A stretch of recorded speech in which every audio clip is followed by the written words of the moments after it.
Da-da-da-da-da-da. What's up, you beautiful people? This is Gary Horn. This is Screaming Gary Horn.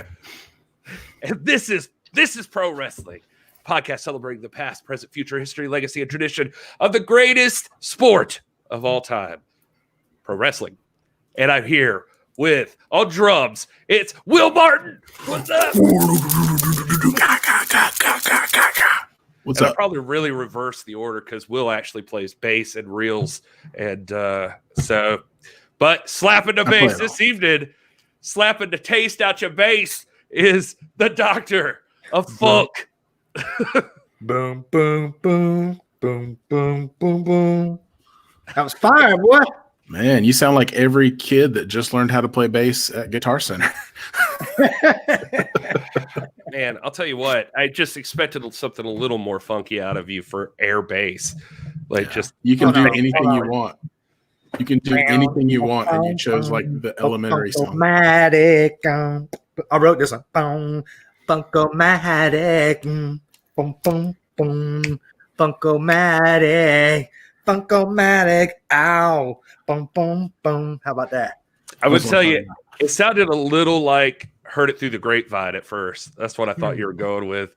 But that's not even a song that really exists. So, Yep.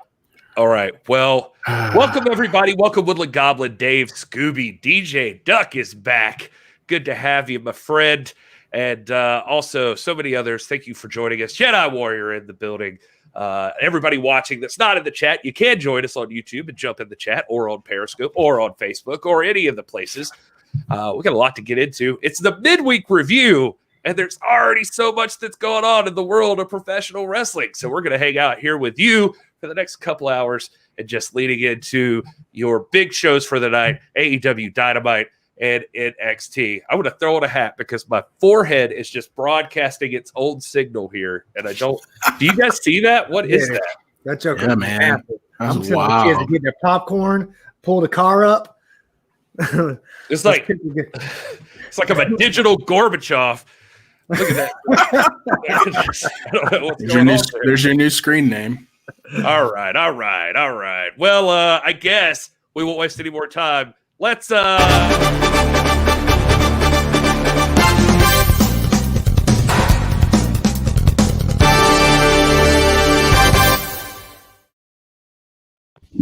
I have a hat on. Whoa. That's TV magic, everybody. That's Can't get in the loop without a hat on. Quick costume change right there. Fantastic. Yeah. Took off my pants, put on the hat, and this party's ready to go. That's a Gary party right there. That is right. So, hey, thanks so much for being here. A lot of you out there, not in the chat, if you're watching and this is your first time, we'd just like to remind you, if you feel froggy, make sure you hit that subscribe button so you can join us regularly. If you hit the little bell icon, it alerts you every time we go live. We usually go live on Wednesdays to do a midweek review, but who knows? We might get wild. It might be on a Friday. Might be on a Saturday. You know, we crazy. But if you already are here and a subscriber, make sure you hit the like button on this video on YouTube because it helps us get in front of more people. We're also a podcast. We are As God Made Us, and he originally made us as a podcast. We've evolved into a YouTube show, but you can also subscribe on iTunes, Spotify, wherever podcasts are available for you. And you can go to our online store at nwafam.com where there's wonderful merch, just like this zip-up hoodie. This is not one of the hoodies, though, but there is one that says, "This is Pro Wrestling," right there, instead of National Wrestling Alliance. Right there. Where's that? Right there. Says that. Yeah. Oh, yeah, here. We got something like this, too. Don't we got something like that, too, with that little logo right there? Not yet. We're working on it. That would be cool. I do like that logo. Will designed that logo. Thank you, Will. You're welcome. Anyway, what's up, Clint? What's up, Jason Hawkins? What's up, J-Cal? We've been fighting all day, so if you haven't joined our Discord, that's another place to join us. We got Alex Taylor in the chat, my man. Yeah, look at that. It's going to be a good night. But as you just saw from the logo, we're keeping you in the loop. So I guess the thing I've already seen pop up in the chat that we should go ahead and discuss right off the bat, if you guys are down, is this. It's a reunion. What? Look at that. Kenny Omega and the Good Brothers there with Don Callis on Impact Wrestling. If you watched on Tuesday night, it's like the Good Brothers reformed.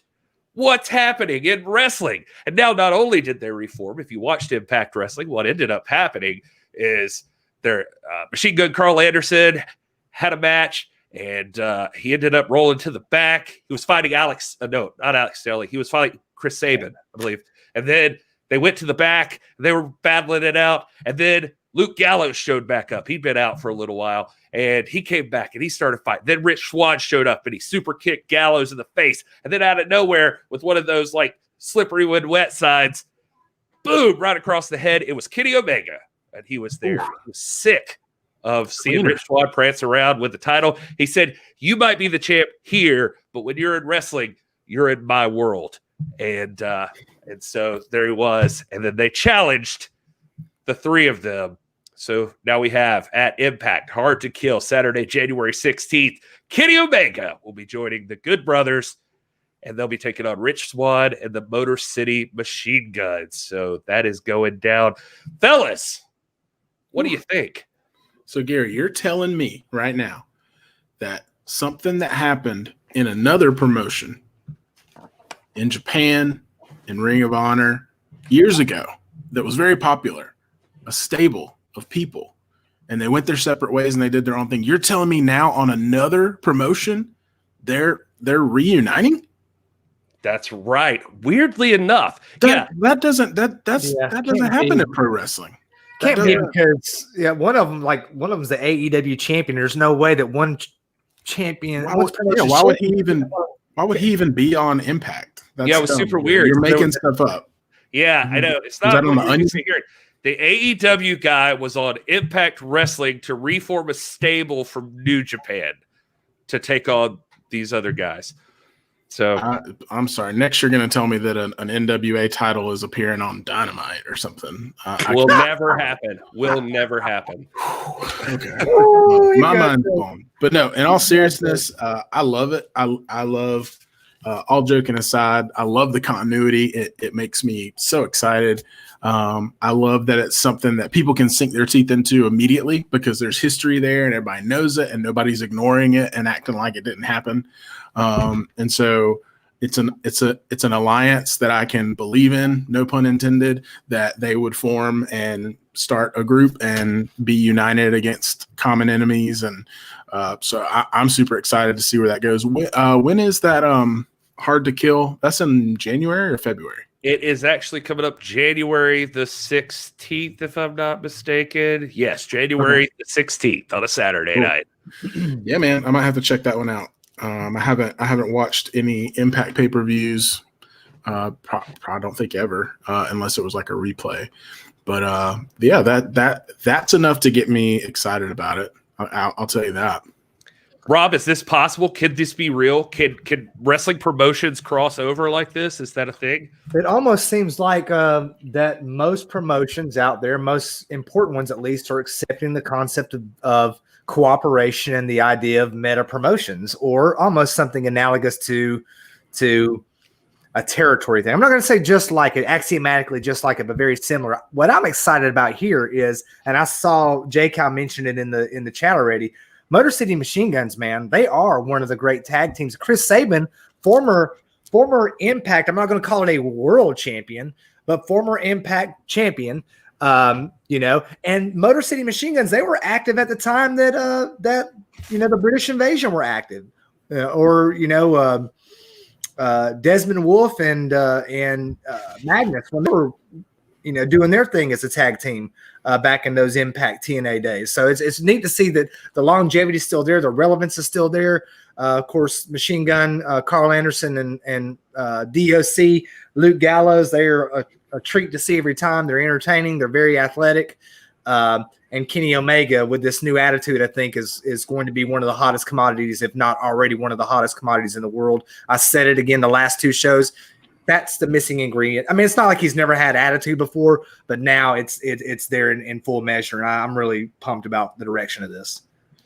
So has Kenny Omega's involvement in Impact driven either of you to check out the show further or check out, be more in tune with what's going on?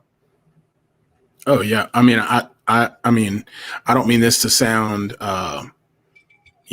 as bad as it's going to sound, but I wouldn't have watched the past couple of episodes if he wasn't on there. And that's just because we've talked about it before. It's not an indictment on Impact as a promotion or as the quality of it.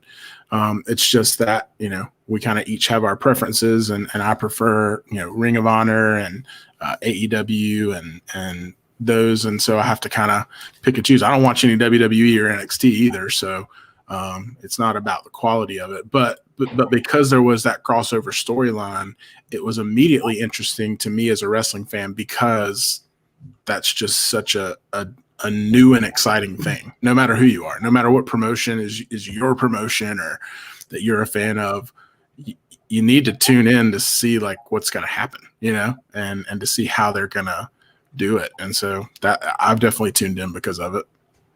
And I think too that, and we've said this before, so this is not going to be news to anybody that's a regular here on the show. These are within the same sort of font family, I guess, of wrestling promotions that we like. They're the same. They're very related in family. It's not that there's not any hokey stuff going on ever. I mean, there's hokey stuff in the NWA too. Let's call a spade a spade. But Impact's doing some things that, to me, some of the things they're doing. And don't get me wrong, because there were people involved in this that I really think the world of, like Crazy Steve and of course Tommy Dreamer. His reputation precedes it. But that whole murder wedding with Johnny Bravo was just over the top for me. It's like, come on, guys. And then the match there at Final Resolution, Tommy Dreamer versus Larry D. If Larry D wins, he's acquitted of all murder charges. Like that would really work. That stretches the limits of plausibility more than even Monrovia does for me. But then you've got a lot of like legit prize fighting from people that are just reputable, respectable talents. I mean, from Eric Young to Rich Swann to Deanna Prazo to the talent is just. I love the influencers there. Caleb with a K and Tennille Dashwood, who I think is like their Britt Baker. She's fabulous on the mic. She's really intriguing. It's just there's a lot of good stuff there to get into. That manic angle they did where the final Rohit defeat challenge, he would take on anybody but TJP, and who shows up at manic which obviously is TJP behind the mask. All these allusions to things that you see throughout wrestling history, these old swerves that if you know the business, you know exactly what they're doing there. So it's a treat. It's a lot of fun. This is a vibrant time. All things being considered, it could be a lot worse. Totally agree. Also worth mentioning on Impact this past week, just to give them a shout out. Steeles and Hogan won their first round, or their semifinal round. Our girl Tasha Steeles there. We remember her from NWA days. And they are advancing on in the women's tag team title tournament, the Knockouts tag team title tournament. Kiera Hogan and Tasha Steeles beat Taya Valkyrie and Rosemary. So our former NWA women's champion Jazz still in this thing, teaming with Jordan Grace, and they're taking on Havoc and Nevaeh. Is that how you say that name? Nevaeh. And so that match will probably be next week, I guess. But anyway, so just that's also going on. And something right. Board there. Can you throw that bracket back up? I wanted to point out the Team C Stars is actually featured. They have a spread in PWI this month, article about this team, and that is Ashley Vox is in that tag team. So if you look, you count Ashley Vox, you've got Jazz, you've got Tasha Steeles, and I don't know if I'm missing anybody, but you've got 3 immediate NWA talents that are NWA alumnus that are represented in this tournament, and Jazz, of course, being the biggest of them all. So, yep, that is very cool. Cool seeing our baby NWA. They're still being represented well by the alumnus, as Rob put them on the other brands that are out there right now. Of course, NWA Shockwave is on right now. If you haven't checked that out, it is available. If you missed all the UWN Primetime Live stuff, that's something you can get into. It's still pretty fun to go back and watch those matches. Allison Kay took on Nicole Savoy this week, and they also had the Aaron Stevens versus Trevor Murdoch national title match where Trevor Murdoch won the national championship, which was very, very cool. And, of course, Zicky Dice and Effie took on Watts and the Pope, and that is leading to a TV title match between Pope and Zicky Dice. And Zicky Dice was very disrespectful to the Pope at the end of that matchup. Man, I'm going to tell you, you got to watch this episode of Shockwave, guys, because if for nothing else, you're going to see one of the great pieces of oratory in wrestling history, very much in the vein and tradition of Dusty Rhodes when the Pope takes the mic. And I know we've talked about it before. I don't want to spoil the surprise for anybody who's going to, because it just came out. It's come out today, right? Or yesterday? Yesterday. Okay, that's right. So it's woo. You want to? That's one you want to. You're going to draw quotes from motivational pieces to put on posters and memes and whatnot. Totally agree. And so Shockwave's been a really fun watch. Like especially if you haven't caught the stuff already, it's really quick. It's always like 45 minutes, if that. And so it's very easy to watch. They kind of just Joe Galley hosts and they jump right into the matchups. It's very cool.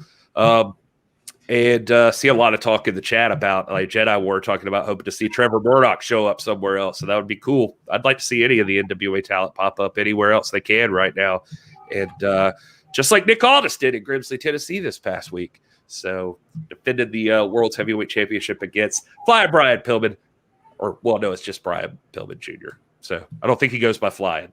So Rob looked at me very. I was trying to think. Wait, what is somebody help us out? Somebody in the chat. He does have a nickname that he went by there in that he goes by that he went by there in Grimsley. It's like Bulletproof Brian Pillman or something like that. That's right. I feel like it is. Yeah, it does feel right. So all right, nailed it. You got it. All right. Well, so we've covered Kenny Omega. We've covered Impact basically top to bottom. So we can always come back to that stuff, guys. We'll of course do Falls Count Anywhere by the end of this show, and we'll hang out with you folks in the chat. Let's see here. What else is in the loop? Oh, in the loop, we had an interesting post by Brian Cervantes, Brian Rosa, not just an hour ago, and of course, and I don't want to assume anything here, but Brian's always talking cryptically, and there are all kinds of talents in Mission Pro. These are three of the standout students. There's Jasmine Allure on the top, of course, Bert Vixen on the left, and the one and only Maddie Rinkowski on the right. We have been saying that at least two of those three, and I really, if you're going to throw Rachel Rose in there, you've got a tandem of four that are going to be the foundation of young talent as Mission Pro moves forward. But I just thought that interesting that he pointed that out. And I hope I'm not just making too many assumptions or anything, but we know Brian, he's a family member. He's a friend of the show, and he always speaks in riddles. So I don't know. Maybe we need to keep our eyes open. It is very interesting that this picture showed up. Yeah. Like you said, Jasmine Allure and Maddie Rinkowski. And why did I just forget her name? Bert Vixen. God, why? What's wrong with me? This happens to me every show. But anyway, that there must be something going on with these ladies. Who can tell when it comes to the great Brian Cervantes? He's always dropping hits left and right. Will, you look like you're just lost in thought. Like You're telling me that these three ladies that are part of Mission Pro Wrestling could potentially do something else? Man, they're students at the Dog Pound Dojo, bro. Listen, hey, it's so funny you brought that up. Yeah, all three of those ladies, you can find them here at the Dog Pound Dojo. Sorry. Right there. You can see it. I went the wrong way. Yeah, me too. In San Antonio, Texas, you can get trained by Rodney Mack, Jazz, and Thunder Rosa. You know what? I like this view where Rob's just gone. Let's just stay like this the whole time. It's actually pretty comfortable. This is good. Just a steady 5-hour ad for the Dogtown Dojo. No, I'm just kidding. We'll bring Rob back. Where'd he go? I heard him scurry away. I knew he was up to something. Hopefully he went to feed that child that's creeping. I know, man. Somebody's watching her, right? No, it's just me tonight. I put on baby cart, and so she's strapped in the high chair, and so she'll be all right. Nah, of course. She got Cheerios. Yeah. Oh man. All right. Well, what else is on everybody's mind tonight? Let's see here. Well, let's jump back into the news here. Here's the other big story, I think, coming out of the first part of this week. Monday Night Raw drew the all-time lowest rating that they've ever had. They averaged 1.527 million viewers, which is down 12% from last week's 1.7. This wasn't even like a halfway through they just fell off. This was they just disappeared, and they didn't show up at all for this episode of Raw. And they actually, I think the final tally had them losing the 18 to 49 demographic completely to like AEW Dynamite defeated them in the numbers for 18 to 49. So that is an interesting sign. So for all of you who have constantly said, no, there's nothing getting close to WWE. Well, something's getting pretty close to WWE. And AEW is doing it. And you got to think, I mean, and this is not me like blowing smoke up AEW's, but I'm just saying that there's a real possibility AEW, especially at this rate, since most of Raw's viewers, I think, and especially NXT viewers are the older side, they could all just fall off eventually. Who knows? Who knows what can happen in the world? But the AEW is sneaking up, and they're going head-to-head with another wrestling show on Wednesday nights, and they still managed to beat Raw at 18 to 49. So just pretty interesting stuff there, I think. But any thoughts there, fellas? So you're telling me that a television show that for the past 5-6 years has steadily declined in creativity, believability, and innovation and interest, you're telling me that the ratings are going down? I don't know. No, it's to be expected, in my opinion, because here's what's happening as well. I think we're also looking at the Kenny situation, right? And I think we're seeing a whole group of people that might have been on the fence. And now that we're seeing some crossover, I think there's a large group of people that are like, all right, I got to watch Impact. So Raw is going to fall off. That I can't do 3 hours anymore. I want to keep up with this Kenny Omega situation. I want to see what's happening in AEW and how this is going. And so I think there's a large chunk of people that are suddenly not disinterested in WWE, but as we mentioned before, there's a pecking order for everybody. And there's like, okay, maybe you watched Raw casually every week and just kept up with it and then kept up with AEW. Well, if that's what you're doing right now, AEW is incredibly more interesting to follow.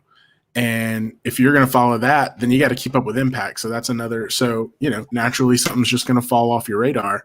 And, I think that's what's going to happen. And I did read some stuff that said, to expect some pretty aggressive counter programming for Raw. I think they've been kind of coasting because they don't have head-to-head competition.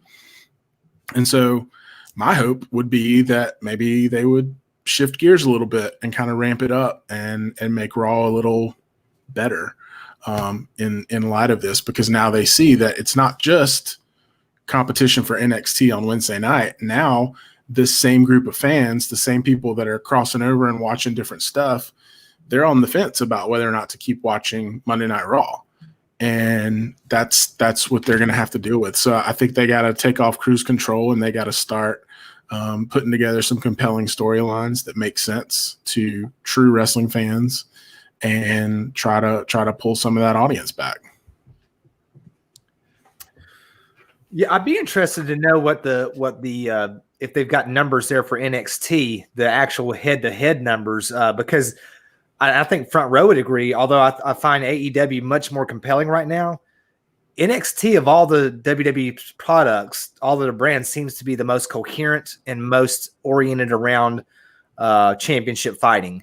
It's something that I watch. I like NXT. I think Tommaso Ciampa is one of the best things going right now. I love that Thatch Can deal they're doing, which is sort of a nod to old school training and school. And you got Tyler Rust, who is a UWN mainstay, who's now being involved in there, who had come in as Thatch's student. Lots of course, Finn Balor is fantastic. You've got one of my favorite guys, Damian Priest, who is just, gosh, man, he's another Roman Reigns as far as I'm concerned in the making. You got a lot of stuff going on there. So I'm wondering did they mention anything in that story about the ratings for NXT? I was looking to see if I could find that actually, because the article I was looking at there did not have it. But let's see if I can find something. Well, it seems to me like I don't know that NXT is going to be drawing better numbers just because their appeal is going to be to an older, more discriminate audience like us here on this show and in our chat family there. And kids are going to be more inclined or drawn to the Raw stuff. So I don't know that, but I'd be interested to see how they compare to AEW. And again, I don't know. Reference point. Last week, AEW had 995,000, and NXT had 659,000. Okay. Yeah, but that's a whole nother point though, because, and I've said this before, I think that NXT viewership. I think half of the people that are watching AEW would also watch NXT if it was on another night, because there's a lot of synergy between those audiences, and they moved to Wednesday night, or they started the counter programming and kind of forced everybody to pick a side. And I think that if that wasn't the case, then there would be a lot more crossover. Yeah. It's AEW would be the one that could go head to head. I mean, we were talking the other day about I can't remember who it was. Whether we were talking about the decision by TNA back in 2009, 2010 to go head to head against the WWE, and it being a disaster for them because they obviously, even though they were bringing in some big names, they didn't have the resources to compete on the level of a Vince McMahon. That's not so much the case with Tony Khan. This guy's got just as much, if not more probably more resources than Vince does. And he's more, financially, there seems to be more to dispose of there.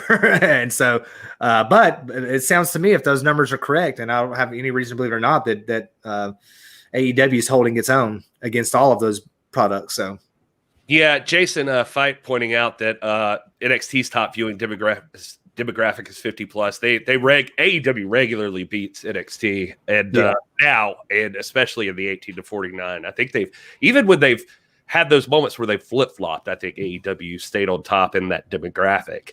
That's always the one that Tony Khan points back to. That's all he cares about, basically. So. Also making a good point that they won't go to Mondays because Khan, has family ownership in the NFL. So that's a good point also. Oh, yeah, true. I don't think AEW wants to move, and WWE could move, or NXT could move, but they won't.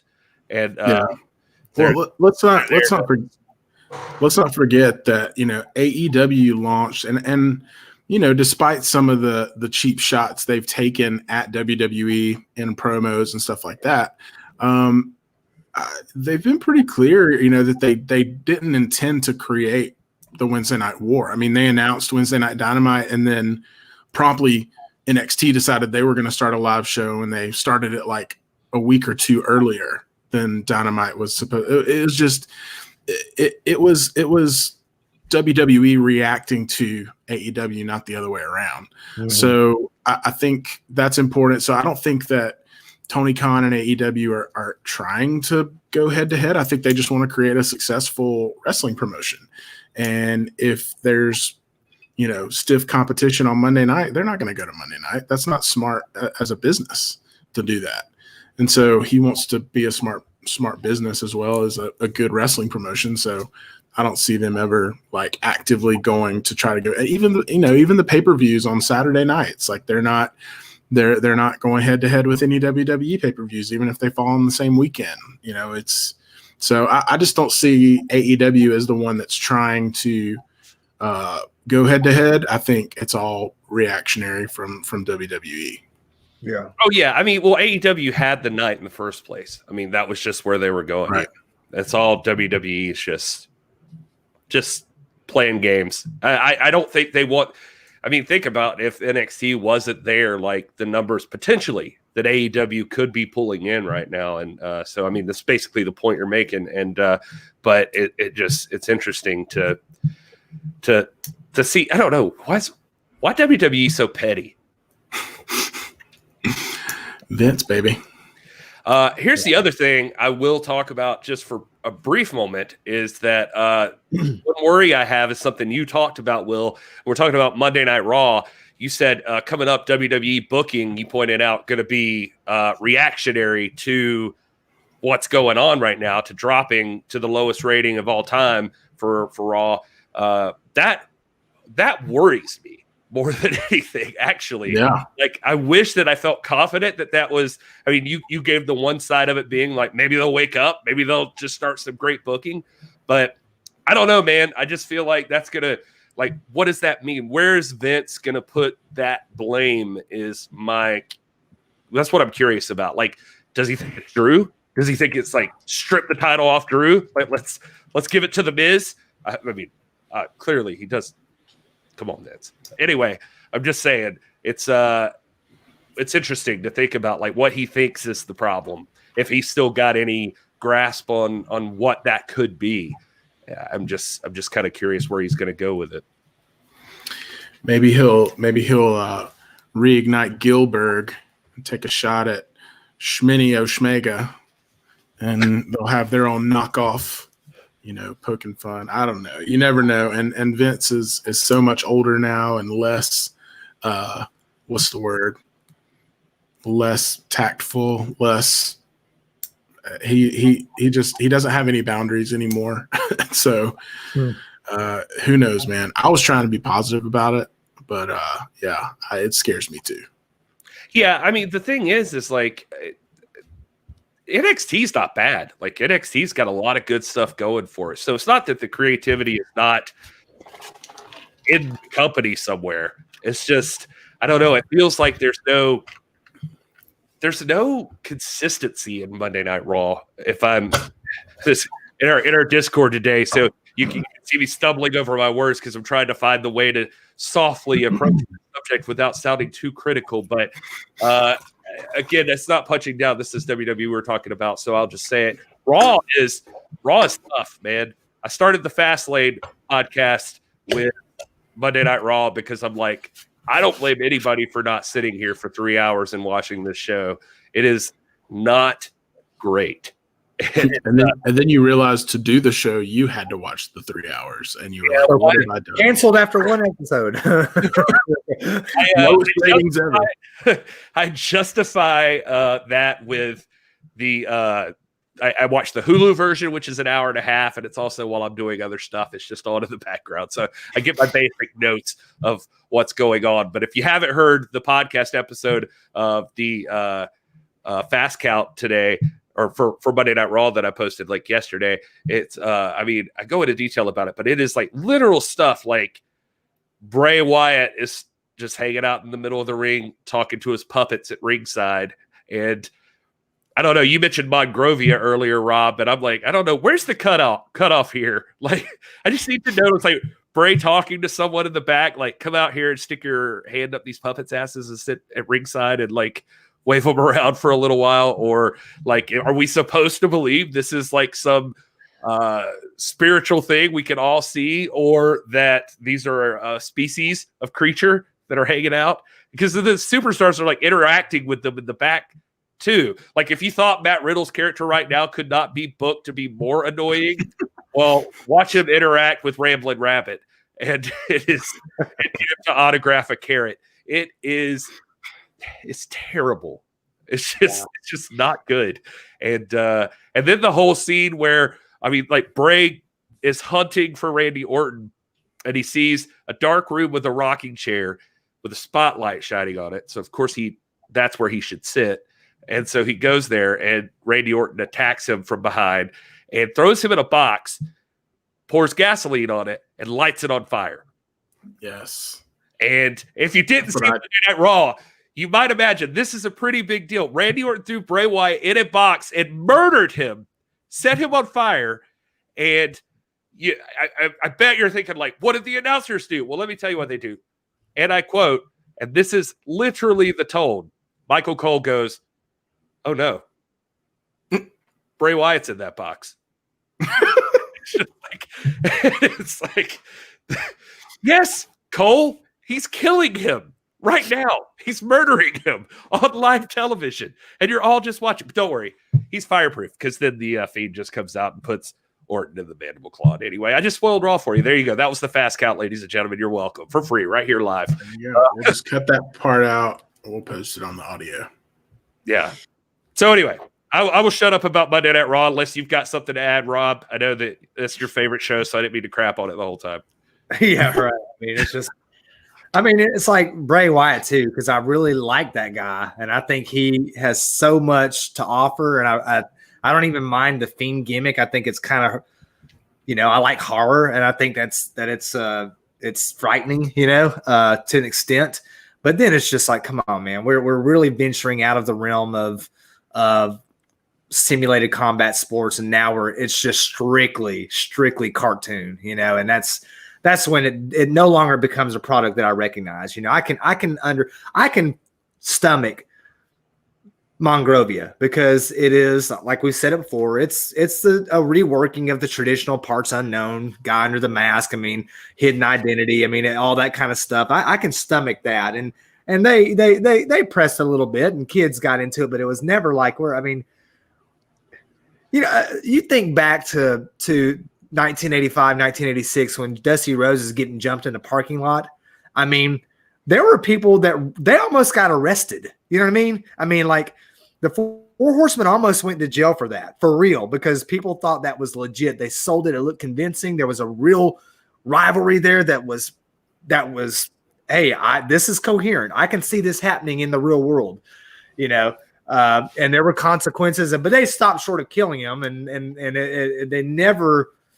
I mean, it's just like, gosh, man, and I don't want to seem inconsistent, and maybe I am inconsistent, but it seems like there has to be some way to be compelling and intriguing, and there has to be a way to work out the passion play and the mythology and the all those kinds of things without just taking the intelligence of at least the adult audience completely for granted, completely for granted. So it just feels like there's a drop off. Like, look, I watched The Undertaker drop lightning bolts, or Kane with his fire and stuff like that. So I'd be a hypocrite if I acted like, I'm just totally against all of this. But, like, for instance, 90s Wrestling Podcast, to each their own, be saying I'll take watching the puppets than watching Effie on Shockwave, just saying. So, like, you can not like the character of Effie. That's fine. That's your own thing. But my point there would be is that at least Effie is a real person. And, like, it's not a little rubber puppet, like, interacting as though he is a character on this show that they could. I mean, he's interacting. Ramblin' Rabbit's hanging out with Matt Riddle, and Matt Riddle says he looks like Baby Yoda. He's going to call him Baby Broda, and it's just look at Will's disappointment. I know I had to get that out just to see Will's face, but Will probably doesn't even know what you're talking about there. He probably didn't even catch that. What's a Yoda? I'm just kidding. Yeah, that's true. I didn't even think about that. But no, yeah, here's my thing. I actually like the creative. Like, I probably have a more generous opinion when it comes to believability than probably both of you guys. But there is a line, and I think that's scary what you're trying to say. It's like, okay, when it's these produced segments in the Firefly Funhouse, that's awesome. And it's not a matter of believability. It's just creative production and creative storytelling and character development and stuff like that. But there is a line that's crossed to me when you bring them out now into public, and I know how puppets work, right? And there's just an element of like, did you not just look and see, and I'm not trying to like spoil the fun and all this kind of stuff. It's a preference thing, and if you're a wrestling fan that, that doesn't bother you, then that's totally fine. That I'm not downing, people that enjoy that kind of stuff. This just happens to be one of the things that the three of us here in the Bearded Trio really see eye to eye on, that there's a line that like, once you cross it, we're just kind of like, we're talking about the same sport where, you've got steel cage matches and you've got stuff like Josh Woods and Flip Gordon going on. Like, it's like apples and oranges. It doesn't even feel like we're talking about the same thing. You know what I mean? It sounds like we're like covering a rom-com and then we're covering a horror movie, like two different sides, Yeah, it just feels like there's no consistency. Like it's I never hated the Fiend character. I'm not as hard on the Fiend character as I love the Fiend. I have fun with the Fiend. I accepted the Undertaker, so the Fiend feels sort of natural to me. Like, I'm okay with that part of it. It's just, for some reason, the puppets just took it to a new level. I also have a weird time with Randy Orton setting Bray Wyatt on fire. I thought that was a little weird, but Yeah, I mean, gang assaults happen. That doesn't, and that happens, and you could see that they came out there and it was meant to be gritty, and Dusty Rhodes suffered a broken arm out of that played into the storyline for a long, long time. It was much more realistic, much more coherent, much more what you might see, in the real world. And I see what Woodland Goblin is saying there, that just because, the NWA tried something doesn't mean that they get a free pass on that ever. I mean, I remember Dusty Rhodes in the gorilla thing. It was silly. I didn't like it either. It was obviously somebody in a gorilla suit. I don't think anybody took it serious, but that is like the exception to the rule. The NWA, those kinds of things were few and far between. And there were a couple that I didn't like. I didn't like the Lasertron thing. I thought that was weird. And obviously when we get into WCW, the Shockmaster is one of the butts of many wrestling jokes today. But to your point that you went on to say, Goblin, the NWA does it sparingly. It's not like that is the product. With WWE, it's at least on Raw. It's not really the case on NXT. I gotta give it up for them. They're doing some good stuff there. But on Raw, that's what it is, man. It's crazy freaking cartoon carnival stuff the whole time, man. Not from top to bottom, and it's incoherent. I can't. Aside from Roman Reigns and Drew McIntyre doing that classic prize fight, there's not much that WWE has on Raw that commends itself to more discriminate, more deliberate, more educated wrestling fans, I guess. Not to sound pretentious, because the world's big enough, and certainly there's a population that's eating that stuff and consuming it. It's just not for us. It's definitely not for me. Oh, Papa P, welcome, sir, over in Facebook, saying, I love the old days. I worked back in the 80s. We had people that would wait outside after the show just to follow you to the car if you were a heel. They would call you all kinds of names, maybe slash your tires. The storylines of today, in my opinion, just doesn't cut it. I got to say, you say that, but I'm not 100% sure there's nobody waiting out in the parking lot for Ramblin' Rabbit and Huskus the Pig. They might be. They might want to follow them to the car. And so, anyway, I will say it did lead to one fun interaction, and that was with R-Truth, who was talking to Huskus. And Bray came up and said, Huskus, I told you not to talk to strangers. And then R-Truth says, you should listen to your daddy. Like, don't talk to strangers. It's like, you guys have a beautiful family. it was that part I actually did pop a little for. So I'll give them that. So there you go. All right. What's next in the news? Let's give WWE a little something that might be sweet, because I think we have other stuff that might not be. But how about this? This is according to Josh Nason over at Wrestling Observer. During an appearance with Rachel Nichols on ESPN's The Jump, Ric Flair said WWE is building a physical Hall of Fame in Orlando, Florida.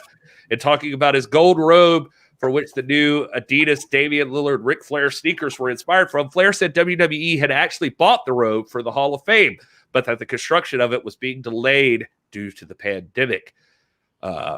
So WWE apparently has yet to confirm anything on this, but they have a huge collection of memorabilia that they've stored in a legendary warehouse, in addition to the collections of thousands of wrestlers. The call for physical Hall of Fame has been out there for decades. So interesting enough.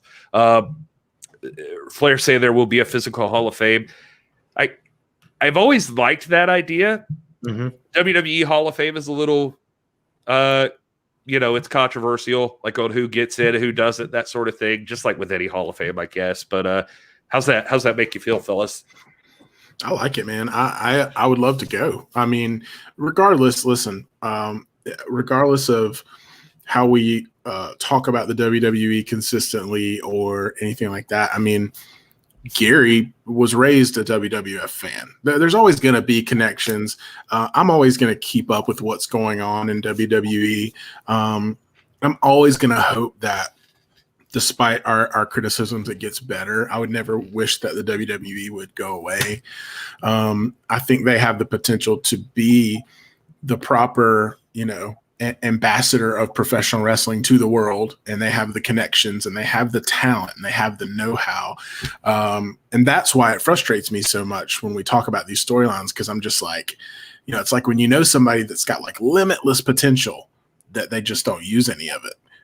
That's the frustrating part. But WWE they've got a legendary history. And I think when it comes to something like a Hall of Fame, I think they're going to do that right. And I think it's going to be a place full of memorabilia that would be interesting to all of us as wrestling fans, whether or not you like Ramblin' Rabbit talking to Matt Riddle or not. I think there's going to be, just even mentioning, Ric Flair's robe being on display there. I mean, I'd go pay for that, And so if it's going to be things like that, and we know WWE's got warehouses full of, old stuff. I can't remember what I watched, if it was on the WWE Network or YouTube or something, but I think it was Sean Mooney going through like a WWE warehouse and just looking at all the crazy stuff that was in there. And they had stuff from like Undertaker's time and, a casket from one of his matches and this and that. And I just feel like that would be so cool, despite where you are in 2020 as a WWE fan. That would just be cool to be able to go, visit a Hall of Fame, a physical Hall of Fame, and see that kind of like memorabilia and stuff. Yeah, like that casket that Undertaker built for Kamala with the like stars in it and stuff. That'd be fun. Mm-hmm. Anyway, Rob, how do you feel about it? I agree with Will, man. I think this is something that Vince has the capacity to do very, very well. Just a couple of examples. One, of all the, back, I don't know that they put out as many DVDs today because there's relying on streaming media and want people to invest into the network and all that. But they have a lot of fantastic documentaries where you can see that there still is something inside Vince that loves the history of the business and can respect it. The more recent, I think of more recent ones like that weren't necessarily done by Vince, but the one they did on Andre the Giant, and then the one before that on the 30 for 30 on Ric Flair, where you had WWE cooperation into that. Those things just indicate that they can respect the at least the past, even if they feel like the times have changed and necessitated a transformation. I like the analogy that I can't remember who said it earlier, but they made the point. I think it was Rock Says 79 that the WWE is now theater first and wrestling second, whereas everybody else is wrestling first and theater second. And I love that. That's spot on. I mean, let's not forget the WWE. They may be an estranged cousin, but they they're real. I mean, the WWE was born out of an NWA title dispute.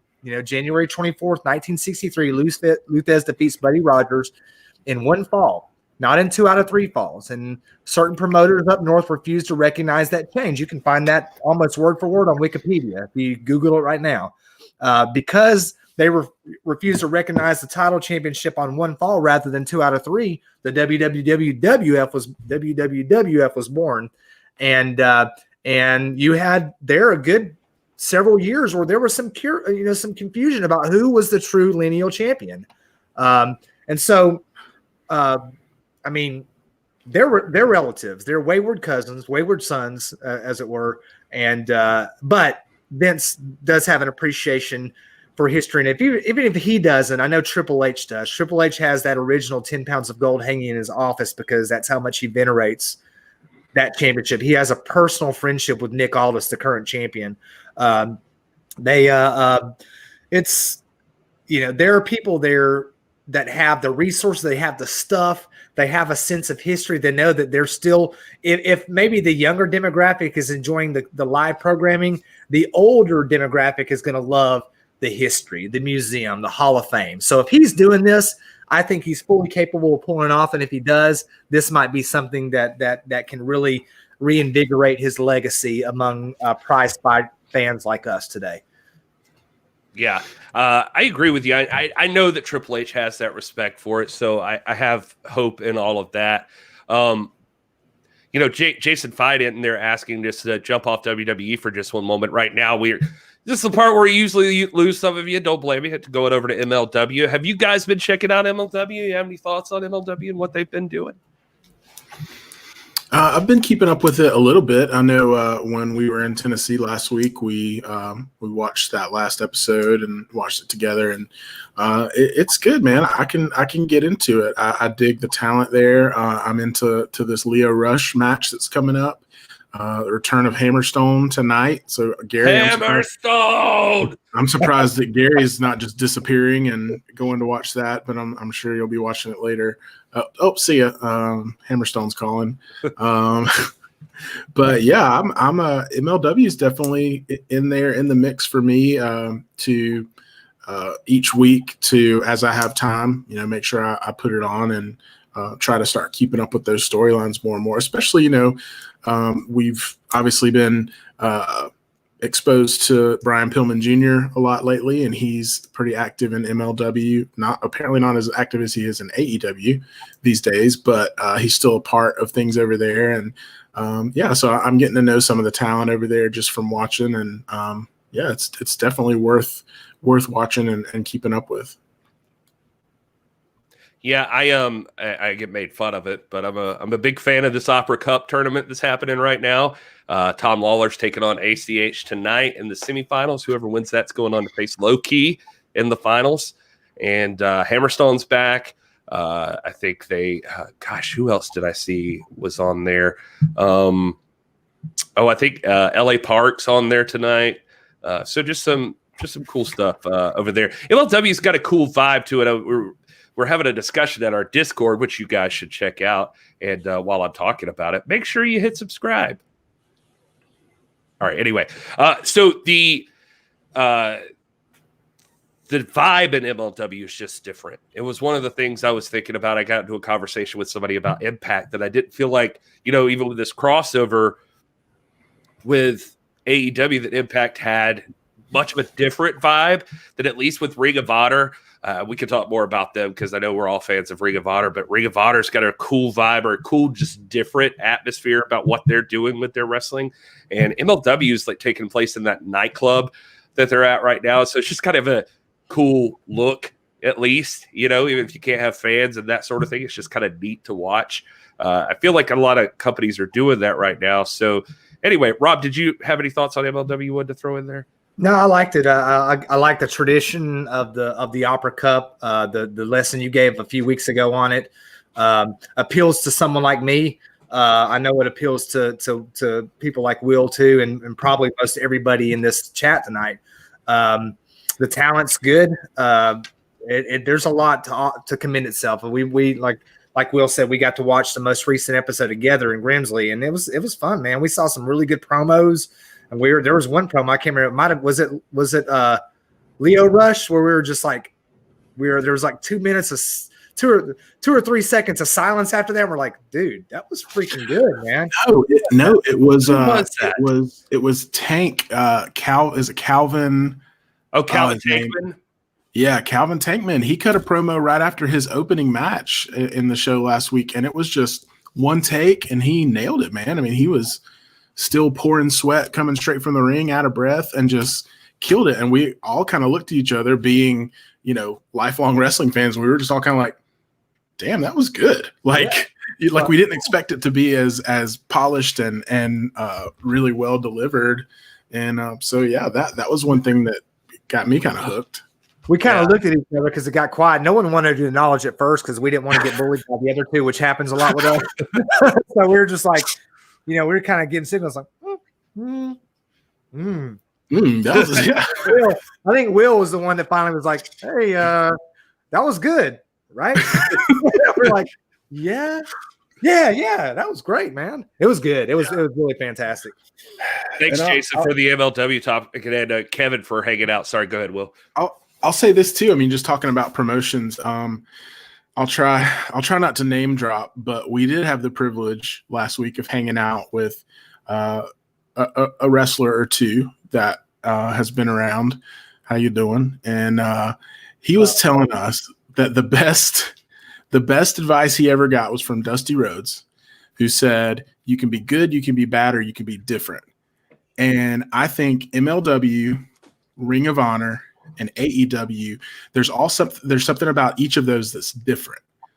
And that's what really stands out and kind of draws me to it. And obviously the NWA is on a level by itself in terms of being different from other modern promotions. So that's, I think that's a really good gauge when you look at wrestling now, for how it can be effective. And I like MLW. I like that that it has just enough difference. I like the counter at the top of the screen. It looks like you're like playing a video game. I kind of expect like the energy levels to be right going up and down, but it's cool. I like being able to look up there and see how long the match has gone on, and it just adds an element. So there's subtle differences between, all these promotions that we talk about that just make them really interesting to me. So I'm excited about it. One last thing on MLW, Jedi Warrior pointing out, I will say, as always, MLW's championship belts are underrated in design and look. They look fantastic. That's a topic we had watching the last episode together. We said the same thing, man. Yeah, same doggone thing. Except they're very, very big. Yeah, they're big. That world title. Rob found a giant. In our Airbnb, Rob found a giant serving platter, and he was like, "Look, I'm an MLW world champion." And then I was like, "My bad, MLW champion, not world title." Sorry. Yeah, Rob don't toss out the world champion very easy. So you gotta work for that. I wasn't quoting verbatim, but you get that.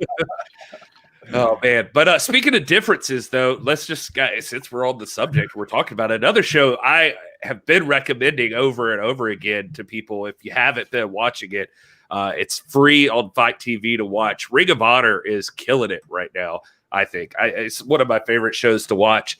They are fantastic. If you just like pure, no pun intended, but there you go. If you just like pure wrestling action, like Ring of Honor is nailing it. Each show for the past 3 weeks that I started 3 weeks ago, each show has 2 matches. That's all they've had. And you would think that seems like a little bit, but they're only an hour long, or it's an hour-long show. You got 2 matches, and all the stuff in between is building up, either the stuff that's coming up the next week or the matches you're about to see tonight. And they do such an amazing job of their promo packages, just telling you the story behind these fights, what it means to each person. And if you haven't seen this week's Josh Woods versus Flip Gordon, that's already like my match of the week as of right this moment. And those two just took it to each other in a pure rules tournament. If you guys don't know that one, it's like they have like very specific rules about closed fists, rope breaks, that sort of thing. It's amazing. And they spent like half the show telling you, like, Josh Woods just telling you he's a submission specialist and he catches you. And he talks about, he's like, Flip's telling the story about how he wants to learn some new strategy. He's into BJJ and like he's trying to, he wants to grapple and he wants the pure title. And Woods is like telling the story about like, yeah, but it's even in your name, bro. Your name's Flip. You love the air. You love diving. And he's like, and the only thing I think of when I think of all that is you're hanging up in the air and easy to grab. and lock up. And so it's just this cool. I don't know. I really, really dug it. And the match, so far, every single match has paid off on this. I don't know if you guys have seen this week's yet, but I know you've been watching. Yeah, and I commented, just another plug for our Discord. There's a pinned tweet on our Twitter account with a link to join our Discord if you want to join it. But we have a channel on there for every promotion that we talk about, and you can go in there and talk to other people who are watching it. And I was hanging out in the Ring of Honor channel earlier because I had it on. I finally had a chance to watch it earlier this afternoon, and I had the realization that I was 10 minutes in, and a match had not started yet, and I was still interested. And I can't tell you the last time that happened on a wrestling show, because typically it's a WWE show, or even AEW have done similar stuff. I mean, they tend to come out guns blazing, but there's like a too long of a promo segment at the beginning, and you're like, okay, let's move. But I realized that there was 10 minutes of video promos and recaps and context being set up, and I was into it. And I think the first match started like 11 and a half minutes in. The bouncers and PCO and Briscoe. But like by that point, I had not at all lost any interest in it. That's how good they were at telling that story. So again, going back to the good, bad, or different, that's different. They have taken a different approach. They've said, we're not going to try to replicate everything else, and we're not even going to try to replicate what we have done in the past. We're gonna take what we've got, which is 2 good matches, and we're going to build a show and a production around it, and we're going to make it interesting to wrestling fans. And they did, and they've done that consistently. You can go watch the last 3 episodes of Ring of Honor, and it'll take you less time than watching 1 episode of Monday Night Raw to watch all 3 of them.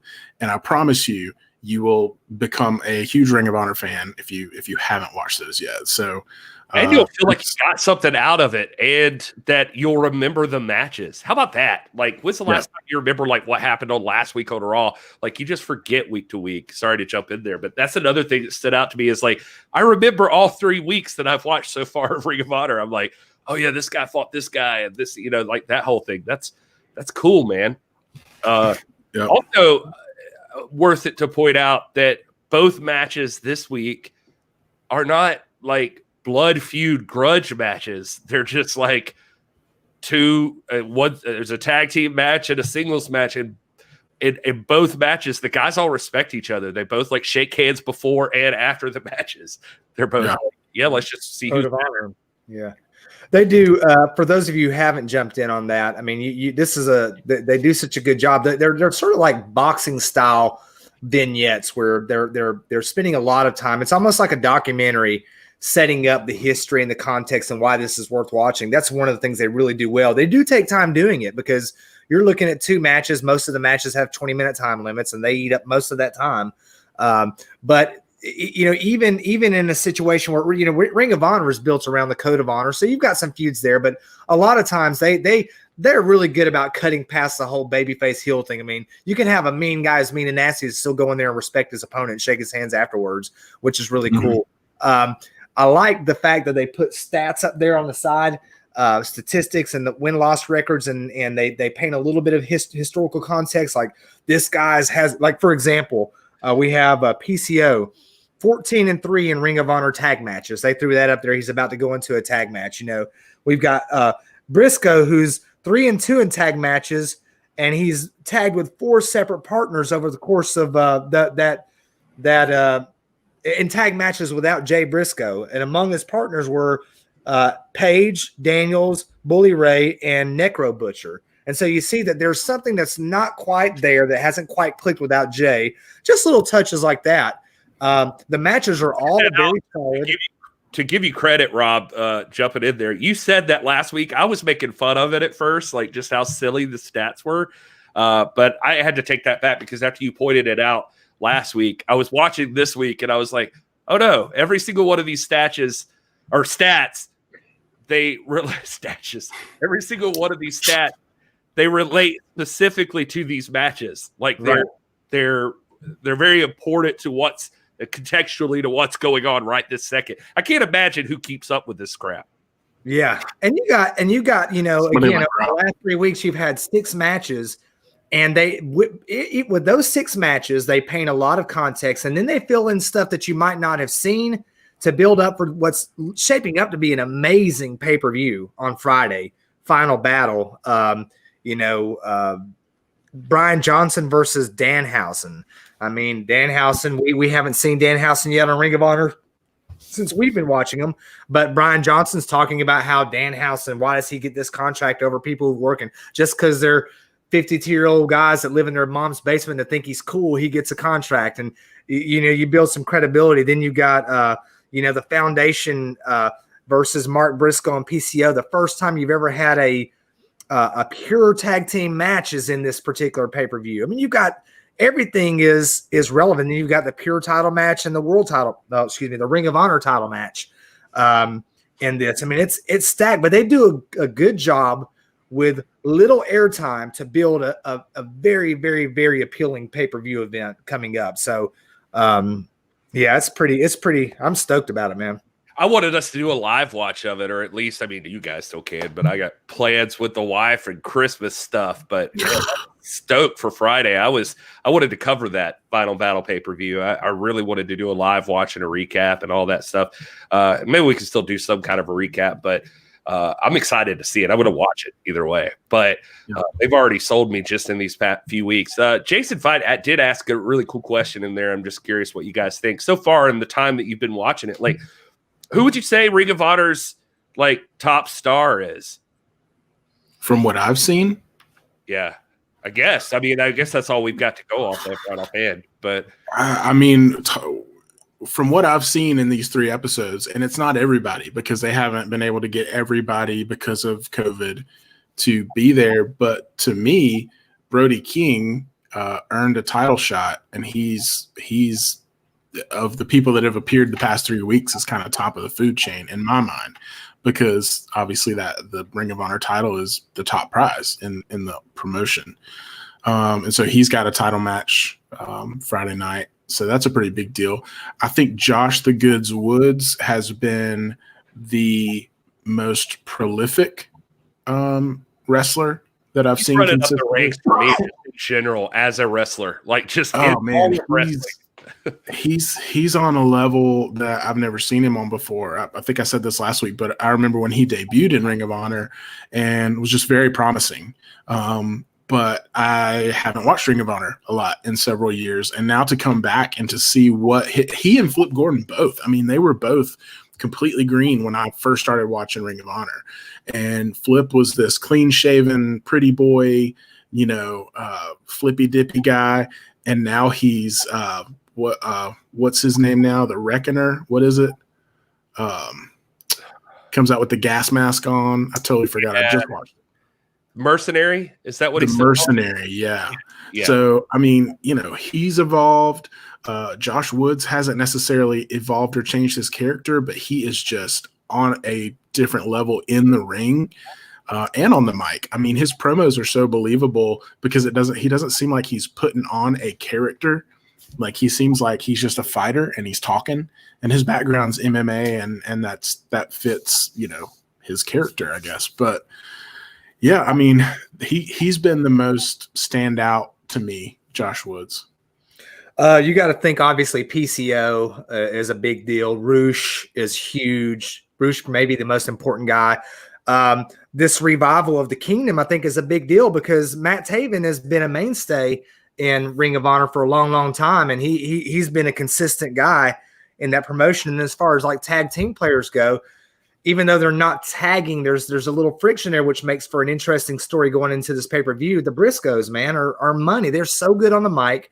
They put off Eddie Kingston vibes. I mean, they're somewhat funny because they're just like they're talking like, like, and I don't want to sound like it's meant to sound insulting, but they talk like, like poor white trash, man, out of a trailer park, and they're just real, like tough dudes, man, that have lived hard, and they look the part. They're just so convincing, and I like them a lot, man. And they're fast. And watching just, I don't want to go too deep into this because you might hit on it later, and we might touch on it on Sunday. But that tag team match, the Bouncers versus Mark Briscoe and PCO, this is a match that went a little over 10 minutes. It was a very methodically slow-paced match. These are big dudes. You did have PCO getting some action off the top rope. But the moment Mark Briscoe tagged in, boy, the whole pace changed. I mean, this guy's going fast and he's furious, and it's like I'm on an emotional roller coaster in this match because I'm like, gosh, man, I can't keep it. It was really entertaining, and it's good stuff, guys. Ring of Honor, that's good stuff.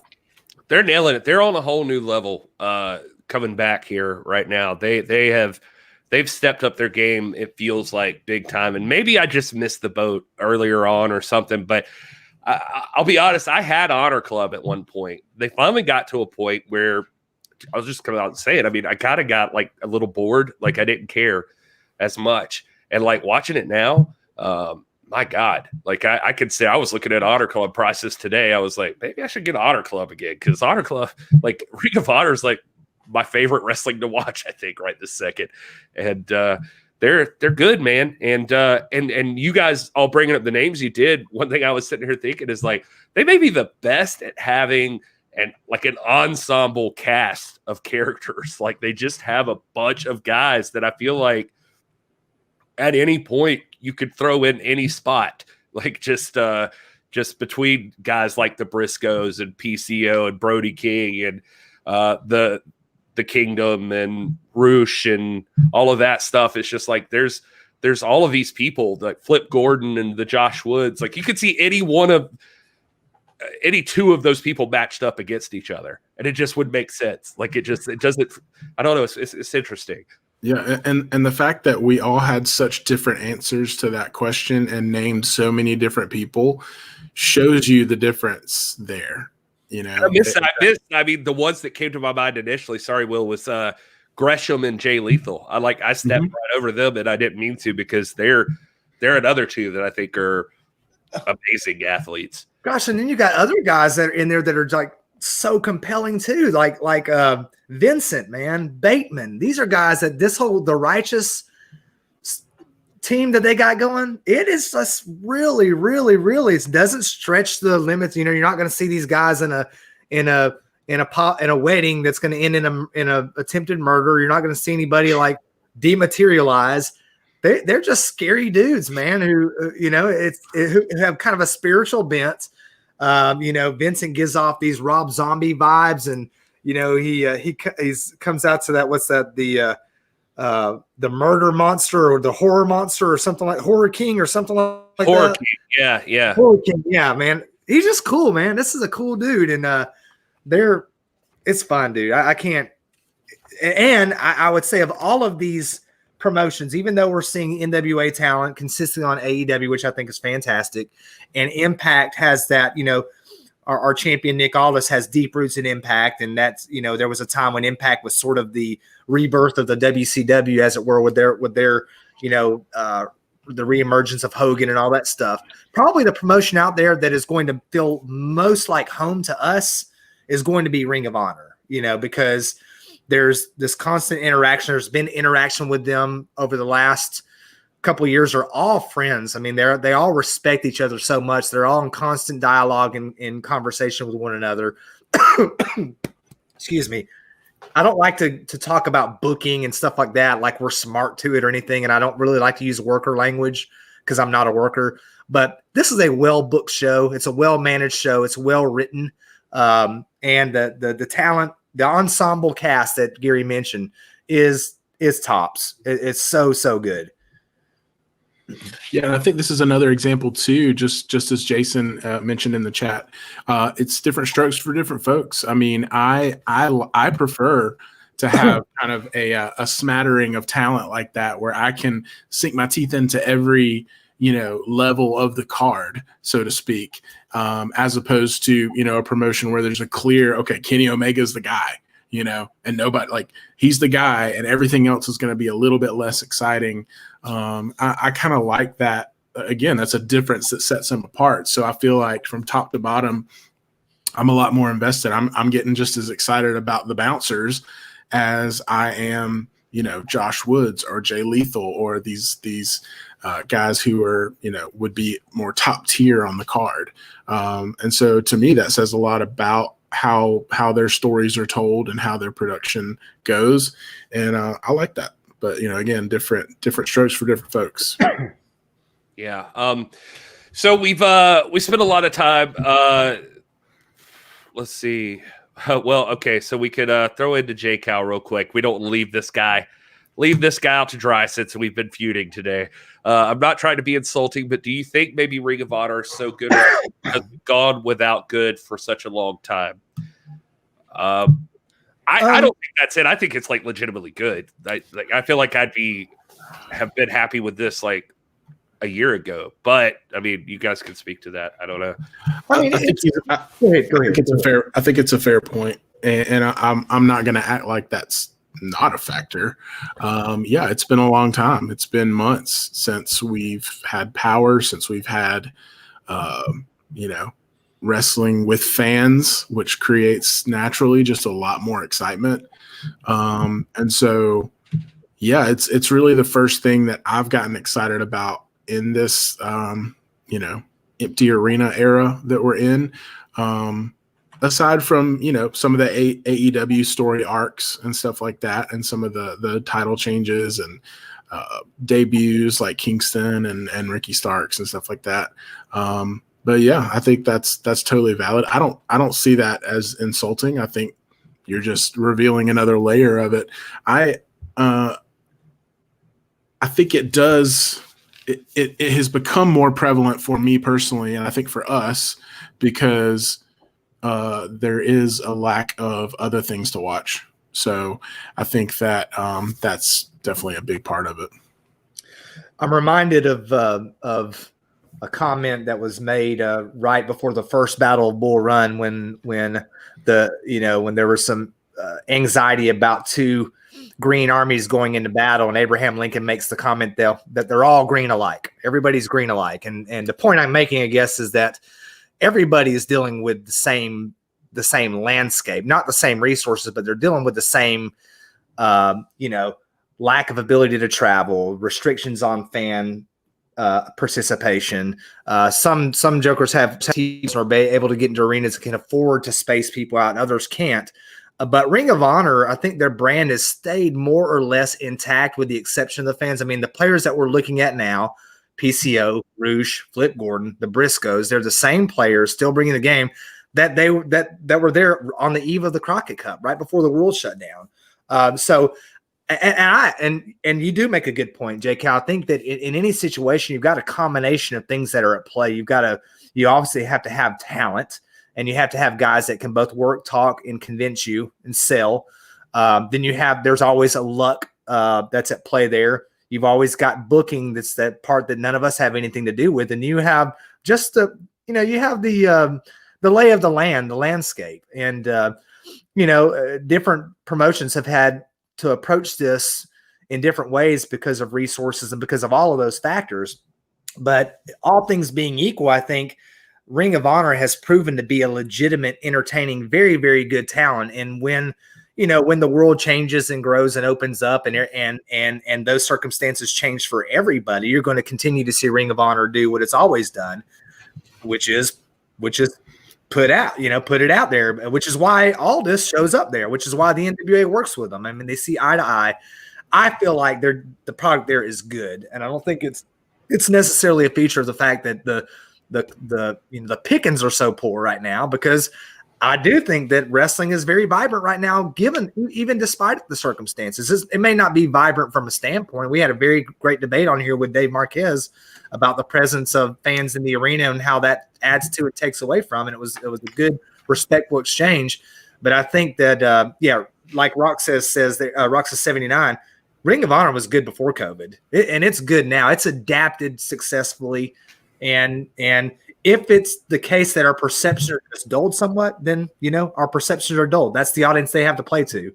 We're the best audience they're going to get. They're the best we're going to get. So it goes both ways. But yeah, it's a good product. I think sometimes you stumble upon a really good movie because nothing else is playing at the time, and I think that's what's happened. It's not an indicator of how good or bad. Like Ring of Honor doesn't seem better because there's not enough competition.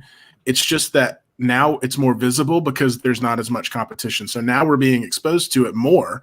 Whereas, if this was a year ago and Power's on and full fan wrestling is happening, and everything's as it was a year ago, maybe we don't even give it the time of day, even though the product was still good. Doesn't mean it's worse because we didn't choose to watch it back then. But now, it's slim pickings, so we end up tuning into that because we are craving something different, and when we see it, we're reminded about how good it was. Yeah. I didn't think that was an insulting question at all. It's a good point to bring up. But yeah, anyway. So all right, well, let's we've taken enough time blowing smoke up Ring of Honor, and we've talked Impact, we've talked a lot of things. Let's jump into a preview of what's coming up tonight. We're getting close to AEW Dynamite and WWE NXT. I just want to start off with this because I'm proud of my babies. NXT actually has a plan for the evening, and I was able to find it beforehand, and they don't usually do that, so I'm just got like a little tear in my eye just to see it grow, and it's nice. Tonight on AEW, Rhea Ripley is taking on Toni Storm. That sounds exciting. And Johnny Gargano and Austin Theory versus Kushida and Leon Ruff is happening. That should be fun. Also, Karrion Kross is going to be back in action. And I actually am looking forward to this match. Pete Dunne versus Kyle O'Reilly in a number one contenders match for the NXT Championship.